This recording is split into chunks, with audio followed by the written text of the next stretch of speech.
So, cool new trick that I have been told, and I'm kind of curious if it works.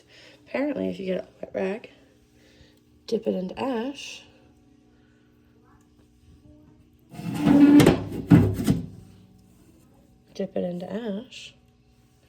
you can use it to clean. Oh, that's amazing.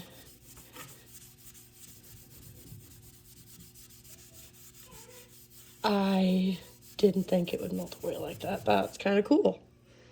Heckin' yeah. So, if you ever get yourself a wood furnace, you can clean the glass with the ash. I am not sure how this scientifically works. I believe it's because of the lye. Heck yeah. God bless.